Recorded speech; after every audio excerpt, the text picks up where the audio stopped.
tanànay tena feno filerananao. Feno filerananao satria tanay amin'izay ataonay isan'andro mikasika ao Andriamanitra. Aseho anao fa velona ianao, mifehy ny zavaboary rehetra, mifehy ny fiainanay, ary na tsy mendrika ary zahay dia maneho ny voninahitra ao ianao. Hoy ianao hoe na tsy mahatoky ary zahay, dia ianao kosa mitoetra mahatoky mandrakariva, tsy afaka mandany tenanao. Misaotra Tompo hafatianay ianao. Misaotra taona rehetra eto, misaotra ny amin'ny tena misy fotoana korota-piainana be da be, misamboara voara be da be ny fiainanay.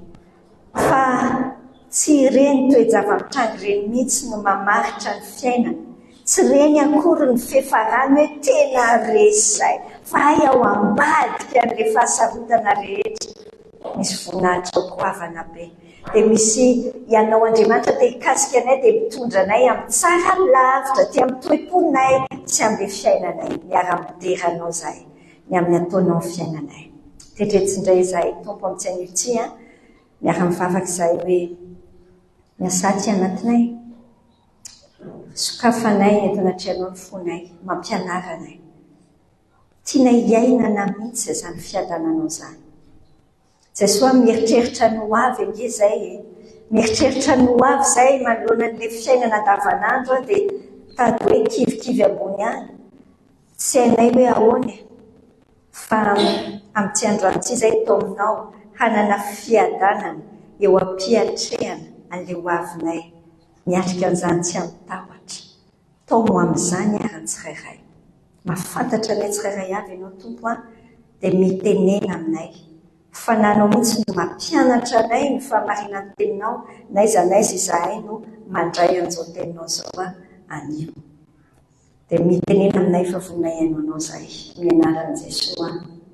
Amen.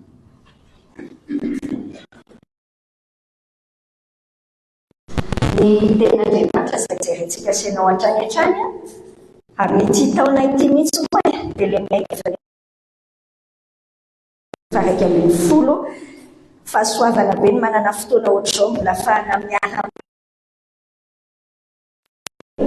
ary izy ireo aresy azy no miamin'ny rano zanak'ondry sy ny teny filazana azy, ary tsy naka-maminay intsony izy na dia mifaty azy. Ahoana moa ilay fanambontsika senao amin'ity taon'ity ka namafy namora dia nientsika ihany ahoana na izy makafy makatoa Jesosy na dia mifaty azy. Tsy fantatra izany izao ilay tany aminao tany, efa mianatra makafy an'ilay izy fetsika. Izay mihitsy izy makafy makatoa Jesosy na dia mifaty azy.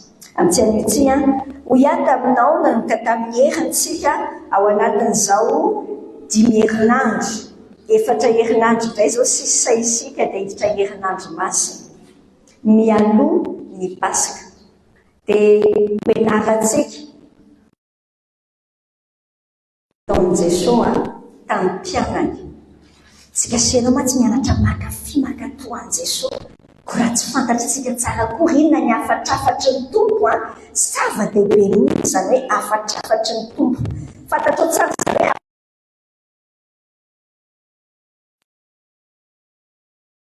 afatrafatra amin'ny mpianany. Nanomboka tany amin'ny jaona toko 17 tsika tamin'ny heriny, dia amin'ity an'ity isika avadio any amin'ny jaona toko 14 ny baibolinao fa ao isika no miaraka. Koa ny lohahevitra izay miarantsika senao mibanjina anio dia ny hoe miatrika ny ho avy amin'ny fiadanana tsy misy tahoatra. Miatrika ny ho avy amin'ny fiadanana tsy misy tahoatra. Jaona toko 14:10 hatramin'ny faha 1:30 no iarahantsika mandeha tsikelikely ao anatin'izao fiarahantsika mianatra izao. Ny 9 hatramin'ny faha 9 ary aloha no andao vakitsika ny izao ny tenan'ny Tompo aza malahelo ifonareo.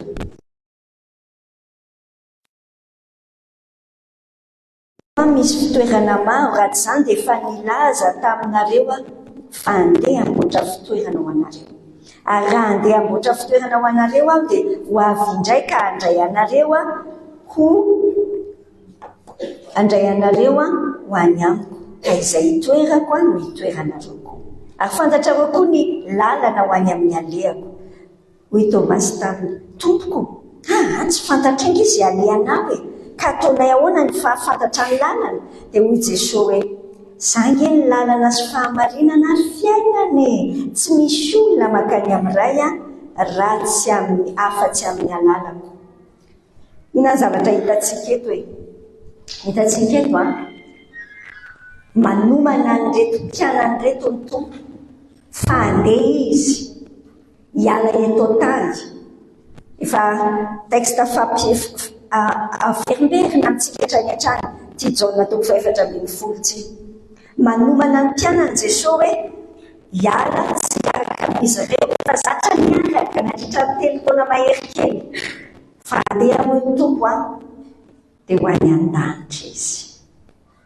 Zay le hoe andeha amboatra fitoerana. Ary manomana tonga dia raisintsika senao amin'ny fiainantsika amin'ny ankehitriny koa zany zavatra zany. Manomana antsika ho amin'ny fialantsika eto an-tany tompontsika. Manomana antsika senao ho amin'ny fialantsika eto an-tany ny tompontsika. Hitantsika hoe milaza ny tompo hoe andeha ho izy amboatra fitoerana ho anareo. Dia ho avy ka andray anareo. Nosokafany Jesosy ho an'ny olona rehetrarehetra, zay ny nahatongavan Jesosy tetỳ ambonin'ny tany, nanokatra lalana ahafahan'ny olombelona ohatrantsika senao, olombelona tsy tanteraka, olombelona mpanota natiorany mampanota azy tsy tafiditry ny lanitra mihitsy na atahoana kanefa nanokatra lalana Jesosy ho an'ny olona rehetra mba hatonga ny hoe afaka hidiran'ny olona rehetra lanitra, afaka hidiran'ny olona rehetra lanitra, fa izao tsy ny olona rehetra ny tafiditra ny lanitra. Andao no tsika senao hisaina ny amin'izay resaka lanitra izay. Fantatra moa atao anaty baiboly ato, atao anaty baiboly zany lanitra zany dia miverina imbendiabe, amanjato mihitsy ny teny momba ny lanitra atao anatin'ny baiboly. Inona zany hoe lanitra? Tsy mijery fotsiny tsika dia mahita hoe manga ny lanitra, misy rahona. Izy raha mijery ny tenin'ny apôstôly Paoly tsika ny Korintiana 2 dia ambara hoe misy dimension anankitelo ny lanitra voaloha, faharoa, fahatelo. Nentin'Andriamanitra tany amin'ny lanitra fahatelo izy. Lanitra fahatelo, lanitra voalohany zany io hitan'ny masontsika senao io hitan'ny masontsika io. Lanitra faharoa dia atmosfera tsy takatry ny masontsika, fa mety na teleskopy ve zany vao hita tena lanitra fahatelo zay ilay fonenan'Andriamanitra, fitoeran'Andriamanitra zany lanitra zany. Hitantsika any amin'ny mpanjaka voalohany any amin'ny mpanjaka voalohany ary amin'ny toko 19 dia zao tenin'Andriamanitra any amin'ny 9:30. Mpanjaka voalohany toko 19:30 hoe miaino any an-danitra i Solomon tia mivavaka ty hoe raha sy vakiko ray manontolo le 30, eny ny fifonan'ny mpanomponao sy ny Israely olonao raha mivavaka manatrika amin'ity fitoerany ity, miaino any an-danitra fonenanao ianao.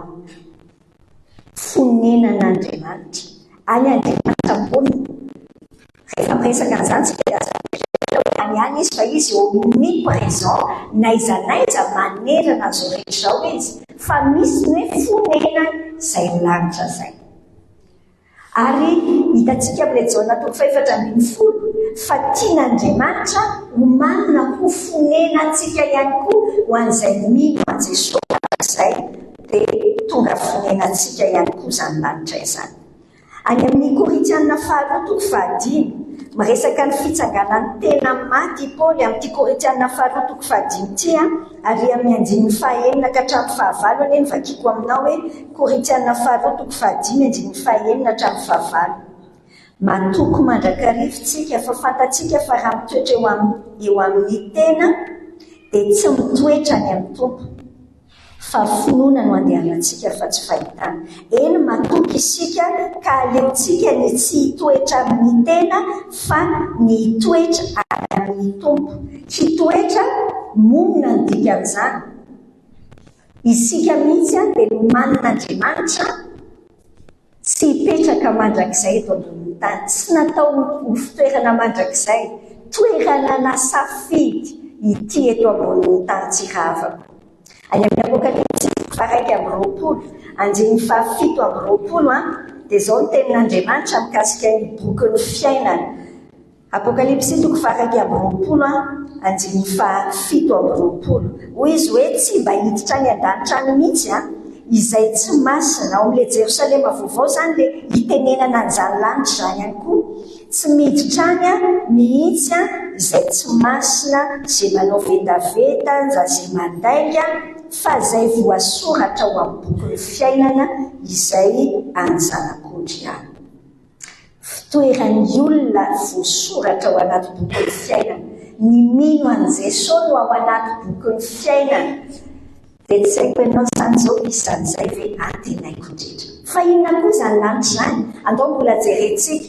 Ao amin'ny Apokalipsy manambara be da be an'izany. Ny boky 1:20 moa dia milaza ny any Jerosalema vaovao. Izay le lanitra fahatelo nandehanan'ny tompo hoe manomana fitoerana ao antsika. Dia Jerosalema vaovao izany. Mahitsitsika tsy ho avakiko aminao ary amin'ny andiny 5:20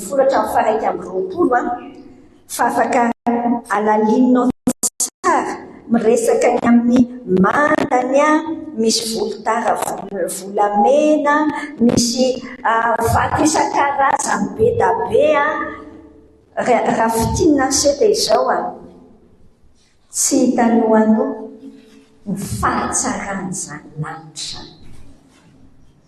Tsy azo mitsaitsika senao takarina imaginena mihitsy ny hatsaran'izany lanitra. Tsy haiko ianao raha efa nahita, tsy haiko hoe inona ny toerana tsara indrindra hitanao hatreto, fa tsy miteny izany se.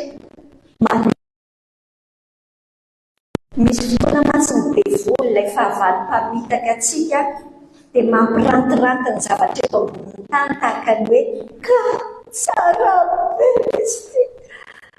Rehefa mandeha amin'iny RN7 iny mahita ny tanàna ny Ilakaka io Ilakaka mandeha amin'iny Sakara rehetra iny. Misy an'ilay toerany Safira dia gaga eny hoe hoay tena fiainana angely olona ny ejehan'ny olona ny vadikana vato kely, satria hoe vato kely sarobidy, vato kely amanagrana kely fa miliara vita izany, miliara vita izany. Fa lazaiko anao izany any an-danitra. Tsy miteny izany rehetra izany tsy miteny. Tsy takatra ny saitsika ny hatsarana. Mazana dia ataon'ny devoly ohatrany hoe lanitra dia ho any an-danitra izany dia asiana an'ilay hira fiandrasam-patiny hoe any an-danitra dia matetika se dia ny mamitoaka no tena manao an'ilay hira. Fa ohatrany hoe tsy misy tena satria Korinthiana 4:4 atsambainy devoly ny masontsika. Tsy afaka isainany hoe kay tsara lavitra. Mbola ho amin'io Apokalipsy 1:20 ihany, andiny 7:20 no ahitantsika hoe ny masoandro sy ny volana ange tsisy antsony fa ny fanatrehana mihitsy. Zany raha azonao an-tsaina rehefa ianao no mipetraka fotoana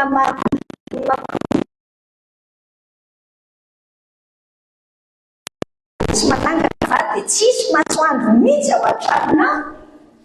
Tena hafa mihitsy izany hoe misy masoandro any tsara be. Rehefa zatra tsy dia mahita masoandro ianao dia tsara be ilay masoandro. Fa mihoatra lavitra noho izany. Tsy misy alina tsosa, tsy misy atoandro tsony rahateo. fanatrian'Andriamanitra sy ny voninahiny manazava any amin'izany lanitra zany se raha mijery ny raika amby roapolo io tsika ry amin'ny anjeny faefatra tenenina hoe ho fafanony ny ranomaso rehetra amin'ny masony sady tsisy fahafatesana tsony, tsisy alahelo, tsisy fitaraina, tsisy fanaintainana tsony. Inona daholo izay tianao tany saina rehetra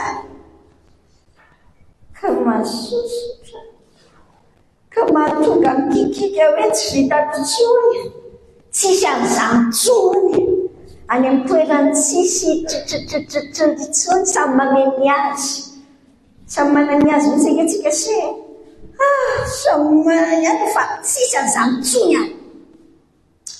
Any amin'ny Matteo 7:12 nahitany Jesosy tsakonao nitantaran'i Jesosy ny mivahendrika teny amin'ny tendrombohitra. Dia misy olona anankiroa izay mipoitra tao, tsaronao Elia sy Mosesy. Inona no ambaran'izany? Elia sy Mosesy sao dia eritreretinao hoe matoto Angelika no mipoitra tamin'i Jesosy tao. Tena Elia sy Mosesy mihitsy. Satria nahoana? Satria any an-danitra se ho hitantsika any daholo izay efa lasa mialoha ka nino an Jesosy. Mampahery be anahy mihitsy zany sakaiza satria za efa manana olona maromaro ihany lasany ianao koa mampahery zany. Tena misy ny lanitra ary velomon'ny tompo aty anatintsika no misaina an'izany. Fantaravako fa misy fitoerana ho anao any an-davitra. Zany le teny eo amin'ny Jaona 4:11. Misy fitoerana nandeha Jesosy dia namboatra fitoerana ho antsika. Misy fitoerana ho antsika fa izao se ianao mila misafidy hoe hoany ve ianao. Fa tsy hoe misy fitoerana ho anao any dia tonga dia makano azy ianao. Ahoana ny ahatongavana any an-danitra dia miverina amin'ilay tenin'Andriamanitra teo tsika. Jaona 5:12 hainao loatra. Izany lalana sy fahamarinana ary fiainana. Asajanona eo ilay izy ny sakaiza. Tsy misy makany amin'ny ray afa-tsy amin'ny alala.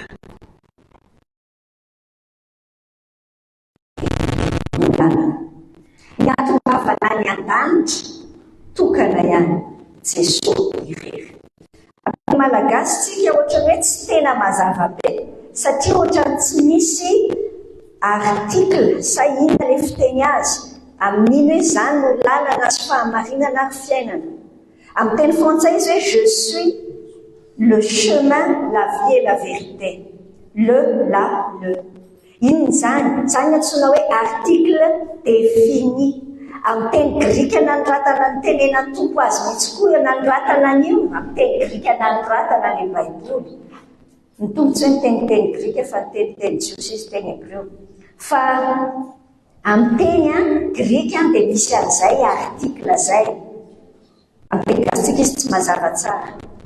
Manambara hoe rehefa miteny hoe le chemin, ny lalana, ny dikany tsy hoe za isan'ny lalana. Ianao ve fahasamihafana an'izany?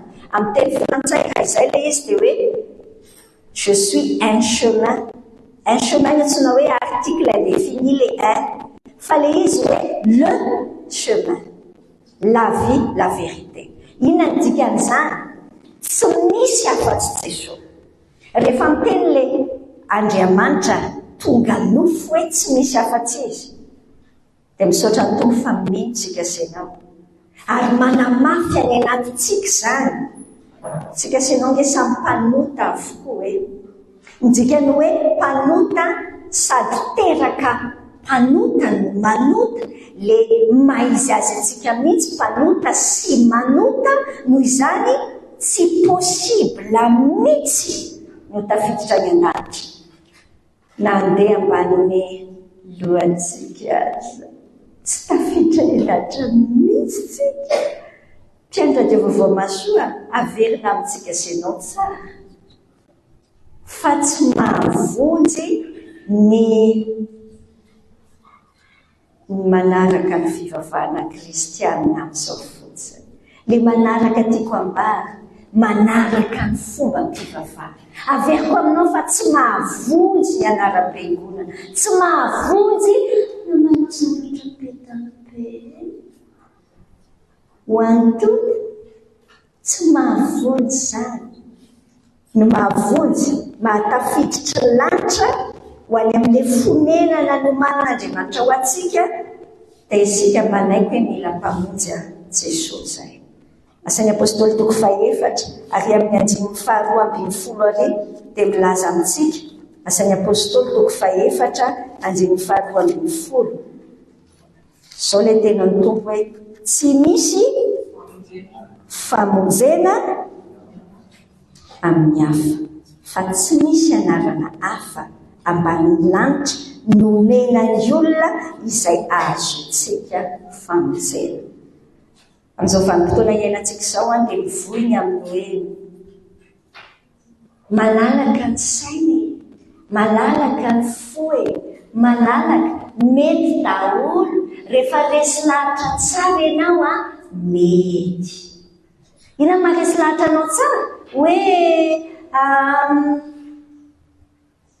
ny fomban-drazana mety tsara, juste arahanao tsara fotsiny dia mety rehefa mily dia zay. Tsy zay, tsy hoe mety daholo rehefa mivavaka. Averiko aminao fa tsy mety daholo, tsisy afa-tsy ny miaraka amin'ny Jesosy rehefa ihany. Ho avy toy ny ahoana avy no miandry anao ty. Androany zany tsika sianao miresaka an'izay hoe manana fiadanana miatrika ny ho avy. Fa le fiadanana miatrika ny ho avy tsy possible mihitsy raha mbola tsy azonao an-tsaina koa hoe inona ny ho avy miandry anao. Tena fototra raha avaka amin'ny ananantsika fiadanana, ny ananantsika antoka.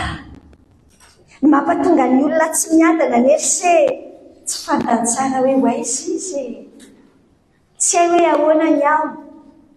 Hitanao lanitra sahafy be ny andry anao. Sa mamaly an'izany hoe tsika sianao mpiandra ny vaovao maso zao lanitra sahafy be ny andry anao. Eny tsy voatery hoe mamaly ianao kory fa tiako saininao zany, tiako saininao hoe raha mbola ianao no miteny hoe zay mahasoa ataon'Andriamanitra, raha mbola ianao no miteny hoe asa monjy ny sitrapon'Andriamanitra fa dia efa miezaka ho any an-danitra, ory sakaiza. Raha mbola miezaka ianao ho any an-danitra dia tsy mbola makana ny lalana andehananao.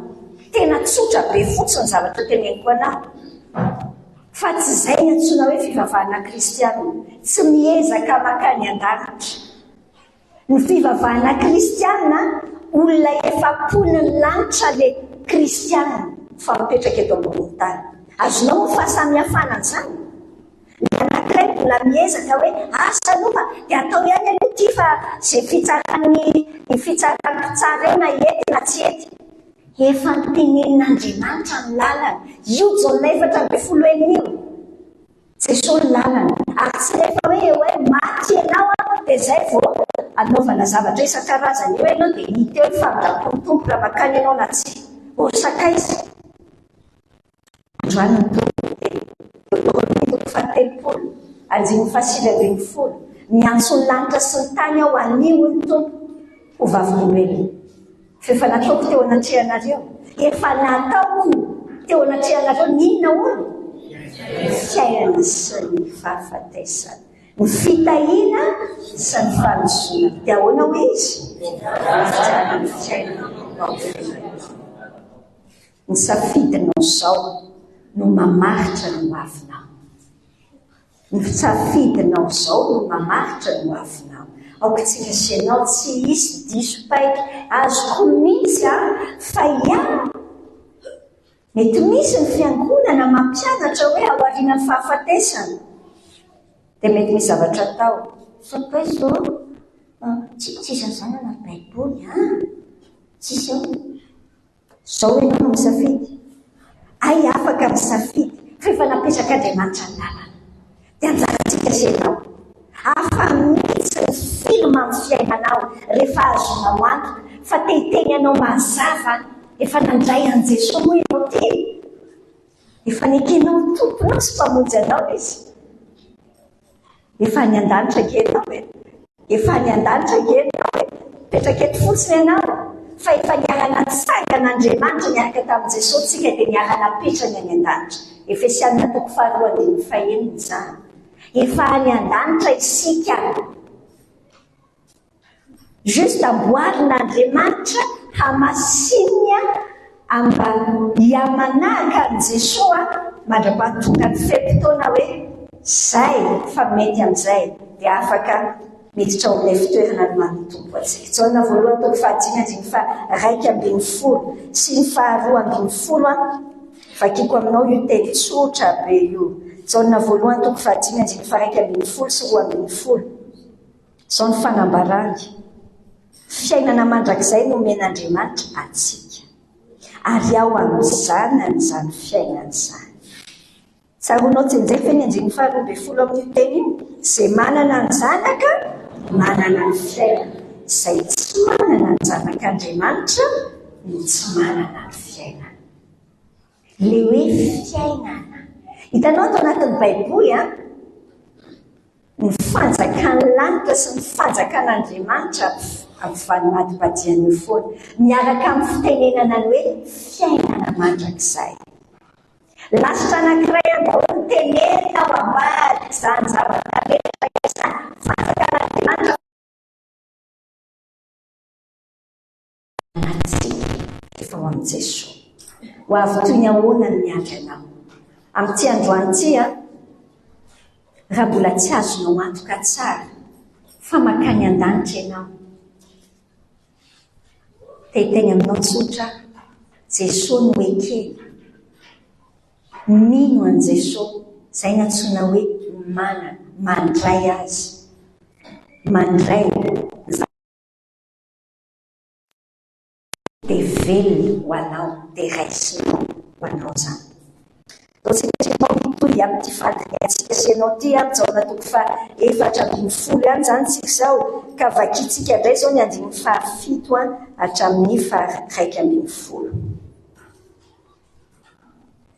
Raha nahafantatra anareo dia ho nahafantatra amin'ray kokoa ary hatramin'izao dia mahafantatra azy nareo sady efa nahita azy. Dia hoy indray Filipo taminy Tompoko asehoy anay indray dia ampoanay zany ampoanay izay hoy Jesosy taminy izay efa nitoerako teto aminareo ka tsy mbola fantatrareo ihany va ary Filipo. Izay nahita angy dia nahita ny ray koa ahoana ny anaovanao hoe asehoy anay indray. Tsy mino va ianao fa izaho ao amin'ray ary ny ray ato amiko ny teny izay lazaiko aminareo dia tsy avy amiko izany lazaiko izany fa ny ray mitoetra ato amiko no manao ny asa. Minoa fa izaho ao amin'ray ary ny ray ato amiko fa raha tsy izany dia minoa nanao ny asa ihany asa. Inona ny zavatra raisintsika ao anatin'izany andininy izany? Manamarina mazava andalan-tsoratra masina azontsika raisina mazava manamafy orina ty anatitsika hoe io Jesosy tompontsika io tena Andriamanitra, tena Andriamanitra faniseho vatana. Izany le tsy zakan'le fariseusy mpanora-dalàna sy le jiosy tanoha fa hoana moa ianao no manao blasfème ianao tena miteny ratsy satria mampitovy tena amin'Andriamanitra. Tsy zakan'ny jiosy zany. Ary be da be hatramintsika senao teny izao no mbola tsy mety mino fa Jesosy Andriamanitra. Zavatra mety hoe maivana ve sanatria tsy maivana mihitsy fa fototry ny finoantsika zany Andriamanitra Jesosy. Teneniny any amin'ny Jaona toko 10:30 izy sy ny ray zazy sy ny ray moa izy dia ray ihany. Tsy fantatro izay fomba hitenena ny témoin de Jéhovah izany teny izany ao anatin'ny Baiboliny. Témoin de Jéhovah izay tsy mino ny mahatompo Andriamanitra ny Jesosy. Oravako tsy misy hoe tsy manenjika niza fa miteny tsotra hoe tandremo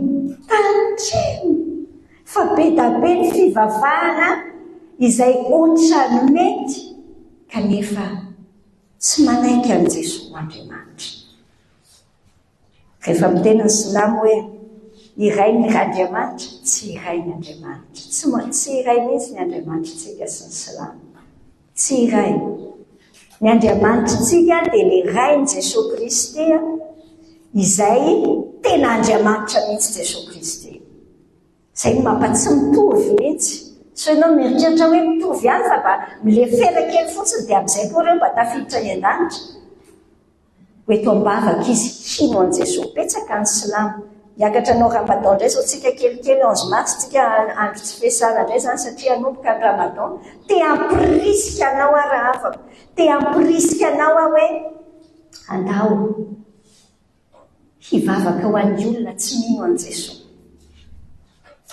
Tsisy hevitra mihitsy na tsara fanataky ninona azy izy. Indraindray tsika senao zany mieritreritra aiza ve iny olona iny ve iny raha matoky mahafinaritra kely tena mamy kely andray dia mahafoy atisy ty ho an'ny olona makatsy makaroa. Fa izy tsy mino an' Jesosy, tsy tafiditra ny an-danitra izy. Mampisaina be zany say a. Mampisaina be. Saina nge ny olona manodidina anao hoe ny olona efa ratsy fanabe aloha ratsy fanabe ny efa fantatro misy be mambavaka satria sady mahately anao mihitsy ny miara-miaina aminy. Fa indraindray tsika sianao a revon'ny olona tsara fanahy. Dia mieritreritsika hoe reny ve tsy tafiditra ny an-danitra tsy fa Jesosy Andriamanitra. Tsy mino fotsiny fa Jesosy Andriamanitra fa mino an' Jesosy ho Andriamaniny manokana. Ndao idera mitombotsika sianao fa tsy hoe tsika sianao miprodenay an'izany fa samy fanamasina taty anatytsika izany dia misaotra mitombotsika. Manohy tsika amin'ny anjeny faharoa ambin'ny folo hatramin'ny fahaenina amby roapolo. Fakiko anao amin'izany Jaona toko faefatra ambin'ny folo anjeny faharoa ambin'ny folo hatramin'ny fahaenina amby roapolo.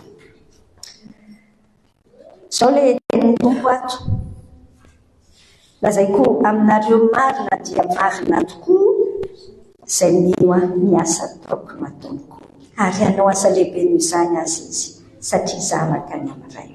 Ary na inona no angatahanareo amin'ny anarako dia ataoko izany mba hankalazana ny ray eo amin'ny zanaka. Raha mangataka zavatra amiko amin'ny anarako nareo dia ataoko izany. Raha tianareo dia hitandrina ny didiko ary za angataka amin'ny ray ary izy hanome anareo mpananatra hafa mba ho eo aminareo mandrakizay. Dia ny fanahin'ny fahamarinana izay tsy azo izao tontolo izao raisina satria tsy hitany na fantany fa nareo no mahafantatra azy satria mitoetra ho aminareo izy ary ho ao anatinareo. Tsy hamelanareo mokaboty akaty aminareo vetivety foana dia tsy ahita ntsony izao tontolo izao fa nareo no ahita satria velona dia ho velona koa ianareo. Amin'izany andro izany dia mifantatrareo fa izaho ao amin'ny raiko ary ianareo ato amiko ary izaho ao aminareo. Ary izay manana ny didiko ka mitandrina izany dia izy no tia ary izay tia no tia ny raiko ary izaho no tia azy ka izy ho aminy. Hoy Jodasy tsy ilay Iskariota taminy. Tompoko, nahoana no aminay ihany misy emonao fa tsy amin'izao tontolo izao koa. Jesosy namarika nanao taminy hoe raha misy tia dia hitandrina amin'ny teniko izy ary ny raiko ho tia azy ary aka ho aminy zahay ka onona ho aminy. Izay tsy tia dia tsy mitandrina ny teniko ary ny teny izay renareo dia tsy fa andray izay naniraka. Manome antoka anakefatra ho atsika. Hoy itsika sianao mitanjotsika eo amin'ity fiaonam-piaintsika amin'ity fampianarantsika amin'ity an'ity hoe manana fiadanana miatrika no avy tsy misy tahotra. Omeny tompo antoka anakefatra itsika. Antoka anakefatra ho an'izay mino azy. Manana antoka ny mino ka tia an' Jesosy. Zay mino ka tia an' Jesosy dia misy zavatra anakefatra garanty seny tompo ho atsika. Garanty ho atsika. Zavatra efatra. Ny voalohany, hitantsika amin'ny anjeny faharoa ambin'ny folo hatramin'ny fahaefatra ambin'ny folo. Eny ireny, rehefa mino an' Jesosy tsika dia hanao asa lehibe. Ianao aloha za mieritreritra hoe hanao asa le hoe lehibe tsy lehibe mihoatra le nataon'i Jesosy hoe inona moa no mihoatra ny nataon'i Jesosy rehetrarehetra nataony fahagagana rehetra le lehibe satria tsika senao manana ny fanamasina dia vao mainka ngeza be ny ampleur ny fivelaran'le asa fivelaran'le asa rehefa miteny eo 5:20 zany hoe manao asa lehibe dia hoy tena hoe ny zavatra nataon'ny tompo rehetra satria zany nanehoana ny fahalebiazana tsy hihoatra ny fahalebiazan'ny tompontsika fa le fahalebiazana teneny satria tsika sady olona maro tsika Jesosy voafetra ny fotoana sady voafetra ny toerana satria izy tena niany dia tany Galily, tany Nazareth, tany Kapernaum, tany amin'le Jerosalema tany any no nisy azy fa rehefa andeha izy miakatra ny an-danitra dia manendry antsika senao ho solo-tenany be dia be dia manao asa lehibe isika. Zavatra voalohany antoka omeny tompo atsika izay mino ka tia azy ny vavaka mamompo seana manana antoka amin'ny vavaka isika. Maromaro ny tenin'ny tompo manambara ny io andriny 7:27 ilay tsy piany manokana hoe nininy nangatanareo amin'ny anarako dia ataoko izany mba hankalazana ny ray eo amin'ny zanaka. Raha mangataka zavatra amiko amin'ny anarako nareo dia ataoko izany. Anditra ny terin'ny tompo tsara. Izany angeno ananantsika se raha tsy ampiasainao izany vavaka izany tsy mandeha eo fiainan'izay tsy hiainanao ny fiadanana. Omeny tompo antoka ny vavaka isika hoe miaino vavaka izy. Izay ihany ange aza dia efa vavaka lavalava mihitsy tsika. Soaina koa mamerina dia mamerina hatrany hatrany fa tsy resaka vavaka fotsiny ny ataontsika eto moa amin'ity ny antsoina hoe vavaka mahomby.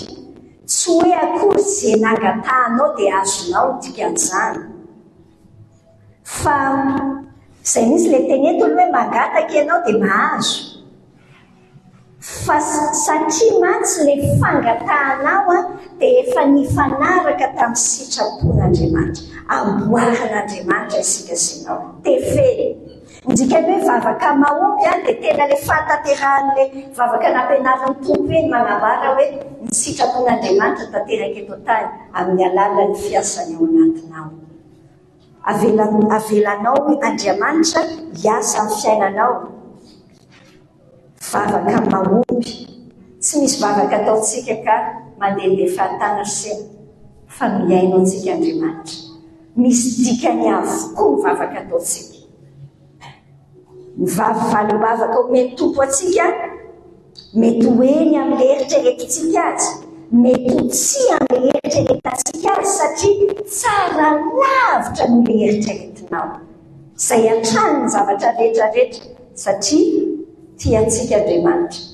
Ary izy mihevitra ny tsara indrindra ho antsika hoe ny Hebreo 1:10. Ny vavaka atao angatantsika dia mety hoe miandry kely amin'ilay fanefen'ny tompo. Zavatra ny faharoa antoka omeny tompo antsika faharoa ao anatin'io teny io dia ny fanamasina.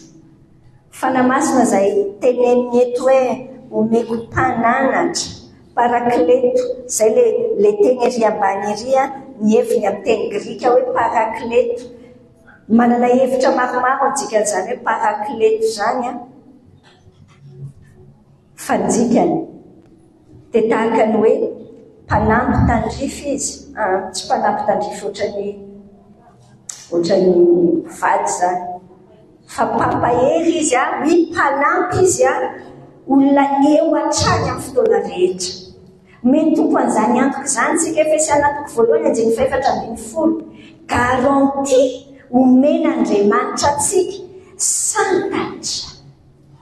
santatry le lanitra izay misy ny fanatrehan'Andriamanitra mandrakizay. Le fanatrehan'Andriamanitra ny anatintsika amin'ny alalan'ny fanamasina fa Andriamanitra monina le Immanuela ngerafako rehefa hitaninana ny anaran'i Jesosy zay dia le fanamasina mihitsy izay mipetraka ny anatintsika no endriny amin'izao vanim-potoana izao. Manana an'izany antoka izany tsika. Sainao nge fa maninona ary ianao no miasa saina be amina zavatra anankiray. Maninona ny mpianatra rehefa hiatrika fanadinana no stressé be. Maninona ianao rehefa misy fanapa-kevitra raisina no miasa saina be. Tsotra sy ny dikany satria tsika sy ianao miady rery. Aty an-tsaintsika ihany misy fanamasina, izany fanamasina izany rehefa mamaky baiboly izay ihany izy no miasa. Tena miasa mihitsy izy rehefa mamaky baiboly ianao satria manambara an'i Jesosy amiko sy aminao izy. Ary izay mihitsy koa nataony amin'ny fiainantsika andavanandro. Te-aneo ny voninahitran'Andriamanitra aminao izy rehefa miantso azy ianao hanampy azy. Ny fanamasina ry havako ataoko hoe ny olana angara raha atao hoe olana izany dia olona tena manaja ny safiditsika izy. Rehefa ianao izay te handeha tsy afaka miditra an-tseratra mihitsy ny fanamasina. Izay le nofontsika sy ianao izay. Ny Galatiana 5:20 hoe mandehana amin'ny fanahy dia tsy hahatanteraka ny filanofo. Efa ao anatintsika izay fanamasina izay. 9:20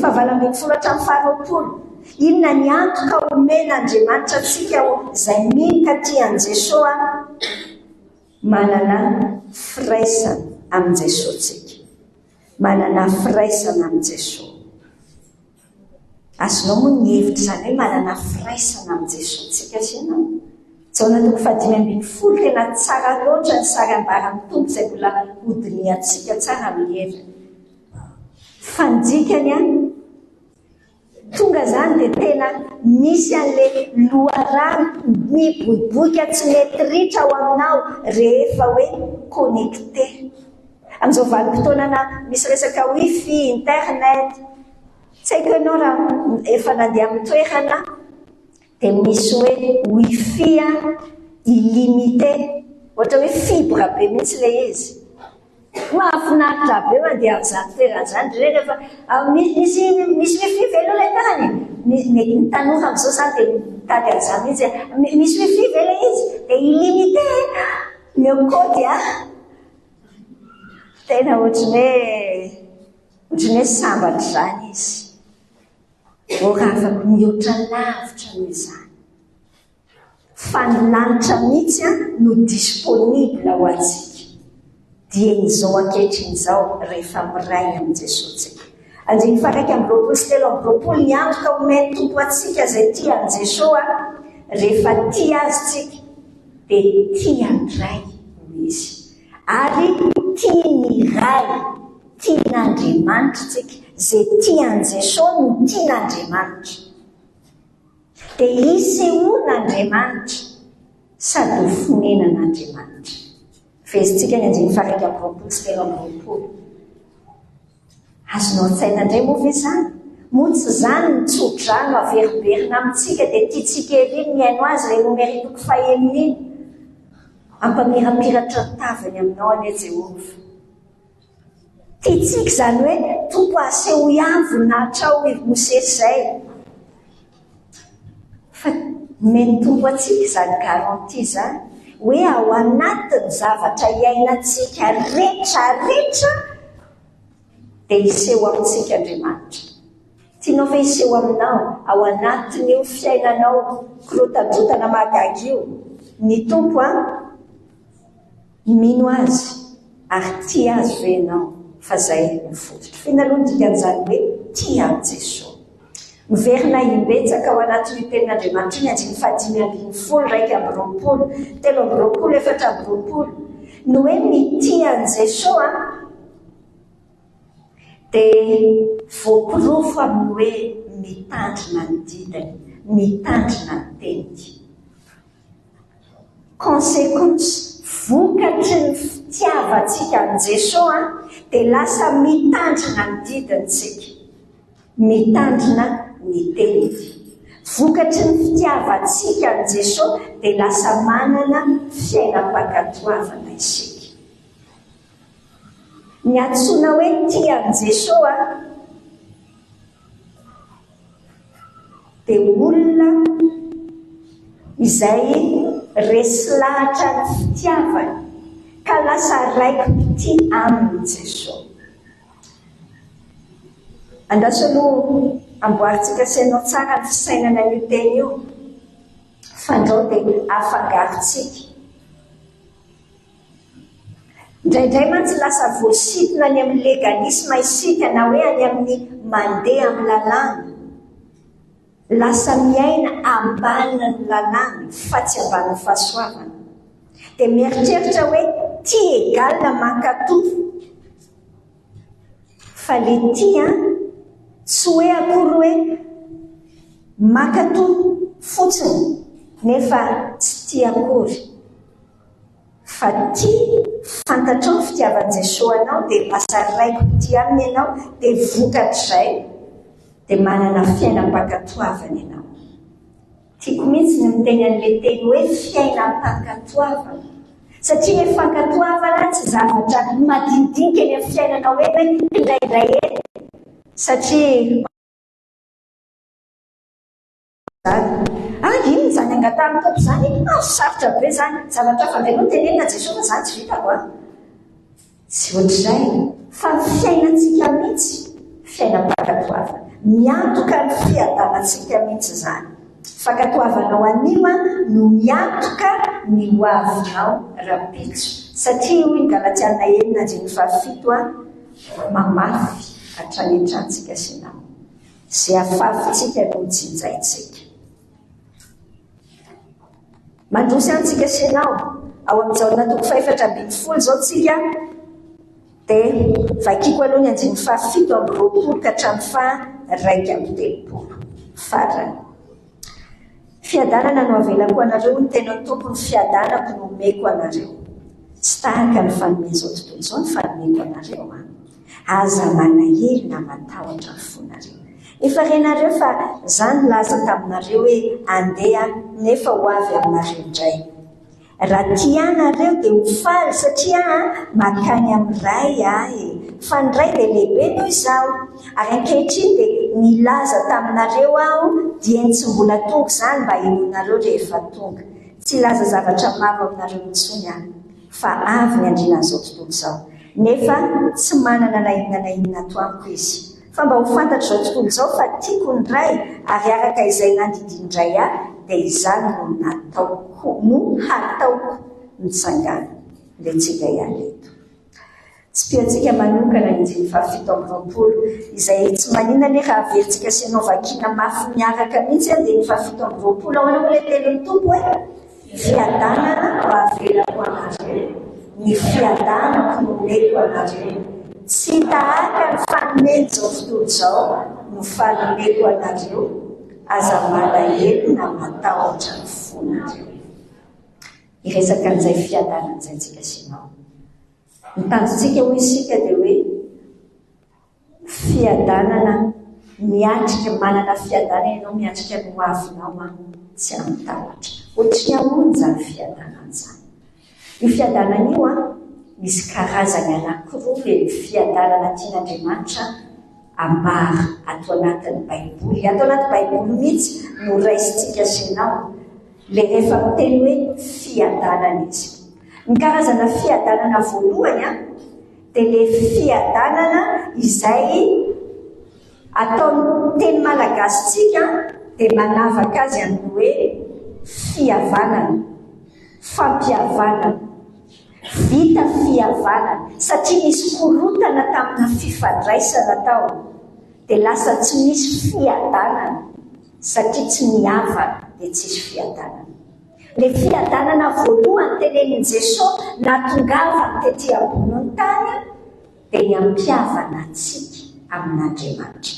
Jerentsika ngeny Romanina 5:9 Romanina 5:9 ary amin'ny 9:1 dia avy midina amin'ny 9:10 sy farany amin'ny 10 tsika. Romanina 5:9 9:1 koa amin'izany satria efa nohamarinina tamin'ny finoantsika dia aoka isika hanana fihavanana amin'Andriamanitra amin'ny alalan'i Jesosy Kristy tompontsika.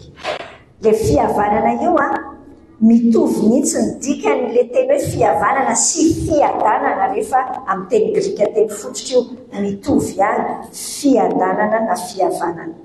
Andiny fahafolo sy faraika ambin'ny folo ao anatiny hoe raha folombola fahavana aza ny tsika no nampihavanana tamin'Andriamanitra tamin'ny nahafatesany zanany, maika ny amonjenantsika amin'ny fahavelomany ankehitriny rehefa nampihavanana. Ary tsy izany ihany koa fa mifaly amin'Andriamanitra tsika amin'ny alalan'i Jesosy Kristy tompontsika izay nahazontsika ny fihavanana ankehitriny. Le fiadanana tenenin'Andriamanitra tsy afaka niaina ny fiadanana karazany faharoa teneniko mihitsy ianao raha tsy mbola tafahavana tamin'Andriamanitra. Zay aloha ny voalohany indrindra. Zay ny nataon'i Jesosy voalohany nandehana tetỳ ambony tany ahatonga antsika hoe tafahavana amin'Andriamanitra, nireglena ny probleman'ny fahotana izay hevitra mampisaraka antsika amin'Andriamanitra. Nireglena ny probleman'ny fahalotontsika na fihavanana. Fahasoavana be verset zany. Fahasoavana be mihitsy zany hoe vita fihavanana.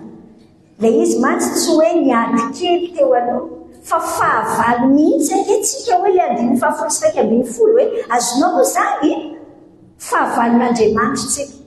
Ary ny olona izay tsy manaiky an' Jesosy dia mbola fahavalon'Andriamanitra. Fa lasa tsy vitany hoe fahavalo. Eritrereto nge zany misy olona manana fahavalo, tena hoe fahavalo ennemi juré fetsona sahina raha miteny frantsay tena fahavalo be mihitsy. Fa avy eo le olona le anankiray ilany tato nanao ny dingana rehetra mba hatonga hoe tafihavana. Zay tsy hoe mihavana fotsiny. Nataony zanaka mihitsy tsika hoe le jaona voalohany toko fahatelo andiny voalohany hoe endreny fitiavan'Andriamanitra tsika. Dia ahoana ny antsoiny atsika hoe zanan'Andriamanitra. Ary zao tokoa tsika. Oravako. Miaina an'izany ve ianao? Miaina an'izany hoe vita fihavanana amin'i Jesosy zany ve ianao? Korintiana faharoa toko fahadimy andiny fahasivy ambin'ny folo any zany zao ny tenin'ny tompo hoe Andriamanitra ao amin'ny Kristy nampihavana zao tontolo izao taminy ka tsy nanisa ny fahadisoana. Tsy nanisa ny fahadisoantsika intsony ho an'izay nametraka ny finoany ao amin'i Jesosy. Tsy fantatro izay mbola tadiavany devoly hikitikitiana anao ny amin'ny eloka izay vitanao. Tsy haiko. Efa ndraisinao ve ny famelan-keloka? Indraindray zany raha afako zay indraindray ny tena olana litorjy. Indraindray misy olana be. Ny olana tsy ejery. Zafady tsy ataoko hoe aza nomena tsiny mihitsy ary mpitondra fivavahana fa tsy ataoko hoe maingo. Tsy tokony ho maingo mihitsy le zavatra an'Andriamanitra. Fa indraindray zay tena lasa tsy ejery maingo le izy satria ianao eo miteny hoe sabatra ny olona zay mavenelika sa tsy sabatra ny izy tsy fahika fa vita ny amainina ny sabatra be da be mody ianao mbola ho an-tsainao ihany le izy. Mody ianao mbola averinao amin'ilay vatinao ihany le izy. Kany azonao matérialiste tsy tafiainantsika. Oravako fahasoavana be vita fihavanana amin'ny tompontsika. Raiso zany fa lafo be ny nandoava amin'ny tompo azy iseho. Aza manaiky melohany devoly zany tsony ianao raha misy eloka izay averin'ny devoly any anaty sainao any. Dia tenenany ianao hoe tsy kristianina akory ianao. Aza mandeha any amin'ny fianam-piainana fa tsy fetsaram-bela tsy fotsiny ny ianareo. Zany angely tenen'ny devoly.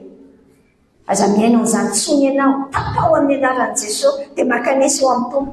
Ekeo ny fahotanao.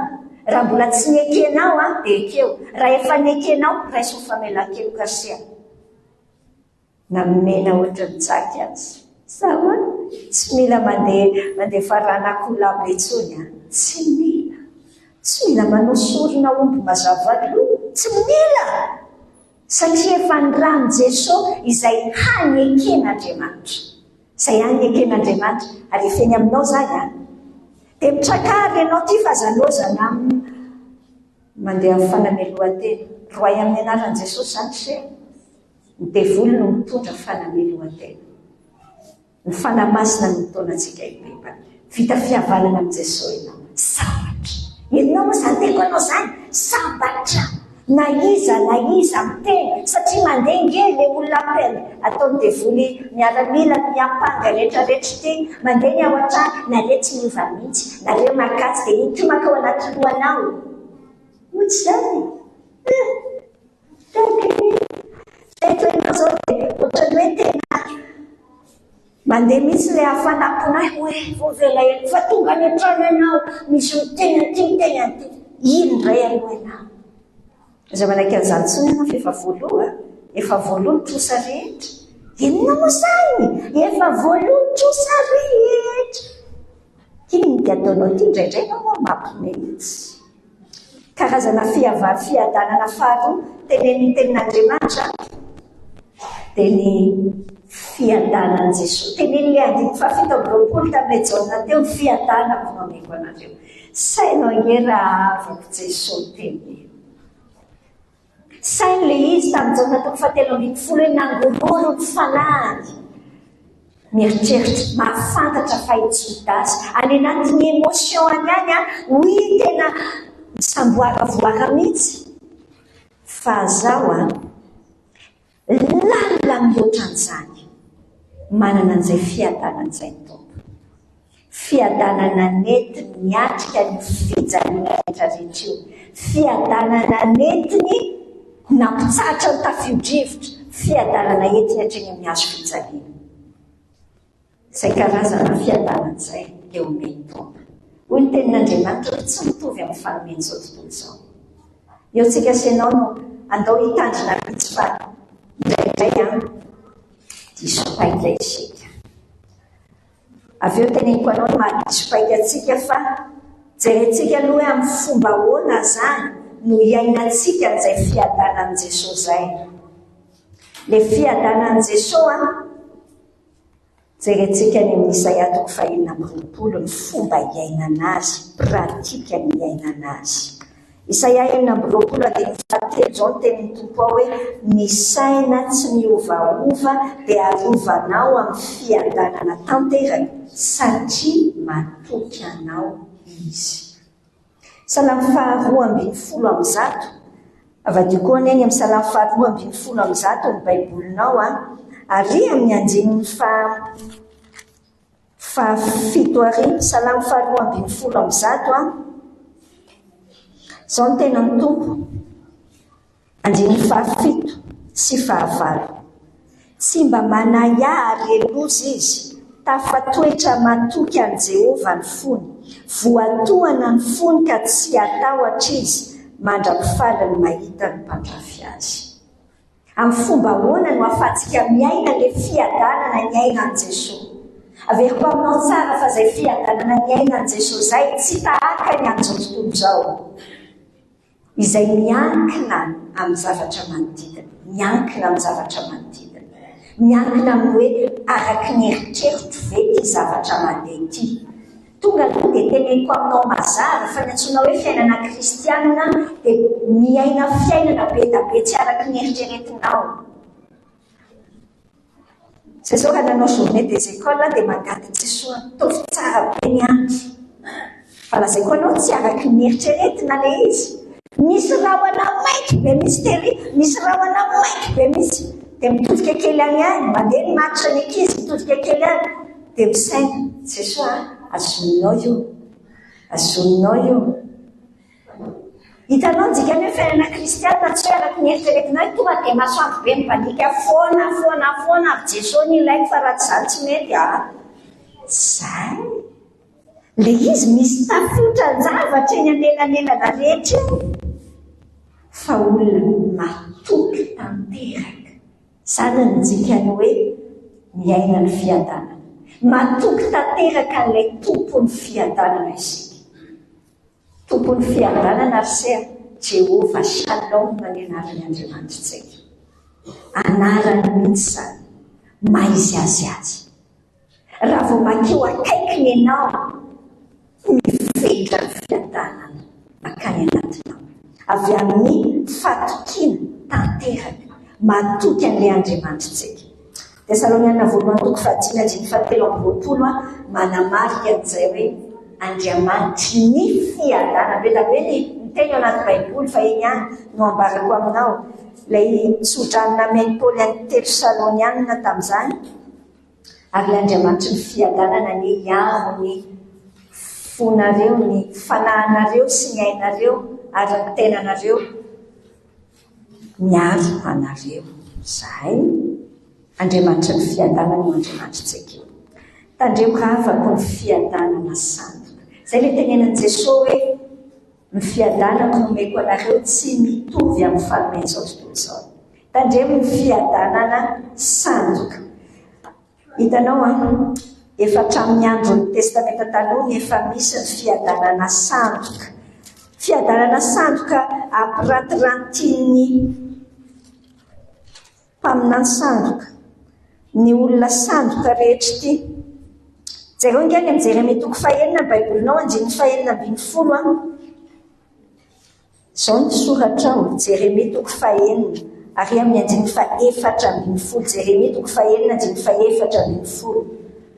Fa natao taony foana ny fanasitranany ny faharatran'ny oloko zanaka vavy tamin'ny nanaovany hoe fiadanana kanjo tsy misy fiadanana tsinona. Toko 7:20 ohatrohatr'izay ihany ary amin'ny 7:70 ary zao ny soratra indray ao. Milaza mandrakariva amin'izay manamavo ahy izy hoe Jehova nanao hoe ahita fiadananareo. Ary amin'izay rehetra manaraka ny ditry ny fony hoe tsisy loza ho anareo. Hitanao ny fitaky ny devoly amin'izao vanim-potoana iainantsika izao. Mamboatra teny pokaty, mamboatra ohatra ny fomba filaza tsara tarehy nefa pokaty tsisy minina foana ny ao anatiny, tsy misy fahalalana ninina akory fa ohatrany hoe mandamindamintsaina fotsiny. Hitanao ohatra zany zao le teny hoe RIP. Rehefa amin'ny Facebook zany tia mandehibe mihitsy ho aty teny ity RIP, rest in peace zany dikany amin'ny teny anglisy hoe mandriam-piadanana. Ohatrany hoe rehefa maty ny olona dia atao an'izany foana fotsiny e. Sitraky ny rainy ahoana moa ilay fiteny azy? Sitrak'Andriamanitra ny antsony maninona tsara moa e? Misy efa formule fanao azy zay dia amin'izao moa efa satria efa meme kristianina bebe ihany dia asiana kely hoe amin'ny fanantenana ny fitsangana ny tena maty no ampadrenesanay anareo fa ny ava-malalanay ihanina dia natsony ray ody. Io zany no teny aminao fa motika ny tompo izy. Ohatrany hoe rehefa maty egalina satria mila ireo fianakaviandreo mila pahereza dia atao hoe nakany an-danitra ny paradisa izy. Ny ankizy kely ara moa zany rehefa misy maty hoe mbola ankizy kely le zanak'ilay olona, dia olona maty enakaizy dada sy neny dia lasa efa ny anjelony zao efa mijery antsika lasa anjelony maty zany le dada sy neny le olona maty lasa anjely. Ohatr'izay tsy lasa anjely zany olona maty. Nipitany ny mandrakizay eny fa le mandrakizay mbola mieritreritra tsara. Eo amin'ny salle d'attente n'inona paradisa sa salle d'attente ny afo be. Ray amin'ireo tsy tentsika hoe zay maty rehetra dia mandram-piadanana fa fandamina-tsainy zany. Tandremo ny fiadanana sandoka. Fa tsy hoe fotsiny zany rehefa miteny ny olona hoe efa miadana izy zany zao. Mivavah mafy ho an'ilay havatsikatsika sy mba tena maty miadana ao amin'i Jesosy tokoa izy. Fa tsy hoe tsy fantatry le olona kory mantsy le izy zany dia madamidamina ny sainy fotsiny dia izay atao taritra miravako. Inona ny zavatra resantsika faharoa mikasika n'ity hoe resantsika manaraka mikasika n'ity fiadanana ity atao amin'ny tenin'Andriamanitra dia mazava tsara miteny amintsika ny Tompo fiadanana no nomeko anareo Jesosy fa miteny koa ny andalan-tsoratra masina any amin'ny Salamo 4:3 sy 4:4 zao hitantsika azy. Any amin'ny Petera voalohany 2:7 zao hitantsika azy koa. Inona miteny hoe ahoana? Miezana mitady fiadanana. Teneny ohatran'izay hatrany. Fiadanana hatrany hatrany ny hevitra ao ambadika. Miezana mitady fiadanana.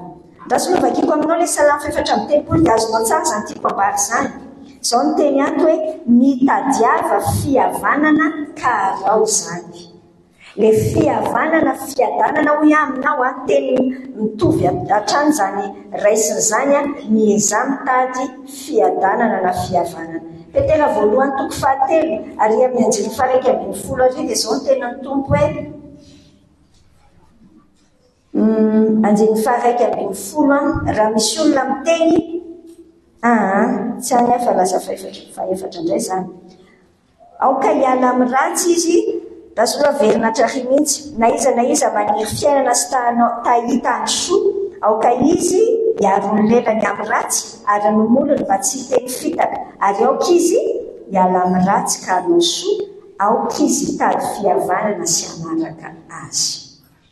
Hoe aminao hoe mitady mila miezaka mitady fihavanana sy mitady fiadanana. Efa nomeny Jesosy le izy araka le jaona teo hoe fiadanana nomeko anareo. Fa maninona tsy azontsika satria raha afako tsy mitady fiadanantsika. Dia hoe ngamba ianao hoe tiana fina foana toka eto tahany fa mitady fiadanana dia izy fitaditsika sy ianao. Fa andaotsika tena hoe aniry amin'ny fotsika rehetra, mila iritsika amin'ny fotsika rehetra hoe Jesosy za mila an'izay. Mino ianao hoe ay feza ny fiadanan'i Jesosy, le miatrika ny fijaliana, mikorotana ao anatina fiadanana. Ay ve possible zany? Izay le tian'Andriamanitra volena ny anatintsika izay faniriany izay. Tena possible mihitsy. Afaka iainanao tsy rapitso tsy afaka pitso fa manomboka androany. Fa tsy ho azonao mihitsy ka tsy herinao aloha hoe za Jesosy tena mila an'izany fiadanana izany. Le fiadanan'i Jesosy io teneny hoe miezana mitady fiadanana io. Ahoana ny fomba azahoantsika an'izany fiadanan'ny Tompo izany?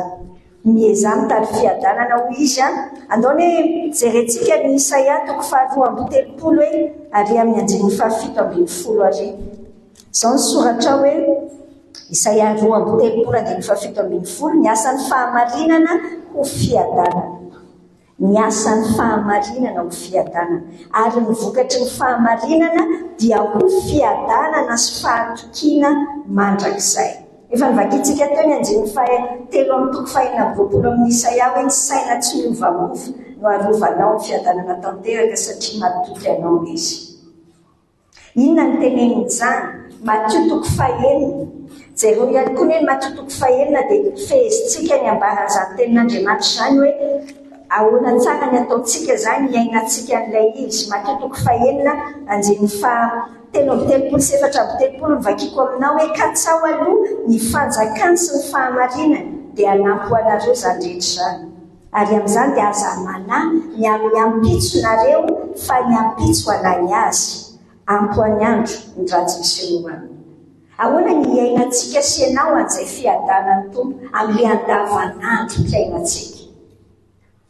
Rehefa mandeha ianao amin'ny lalan'ny fahamarinana, mandeha amin'ny lalan'ny fahamarinana. Izany hoe mandeha amin'ilay lalana tokony andehananao. Tsy fahitanao ve rehefa tsy mandeha amin'ny lalan'ny fahamarinana ianao dia manenjika be anao foana mieritreritra ao. dia misy zato tsy mandeha amin'izay loany mihitsy fa tsy alaiza ianao tsy mahazo hay nankanarany fahavalo izay le fiadananao. Rehefa mandeha amin'ny fahamarinantsika seha mampiadana antsika izay. Ny ten'Andriamanitra tsarakatsao ny fanjakana sy ny fahamarinana. Tary amin'ilay Isaia 37:20 ao anatin'ilay fahamarinana. Tsika sy ianao mandeha amin'ilay lala mahitsy arian'Andriamanitra antsika. Izay ilay teneniko anao hoe makatoy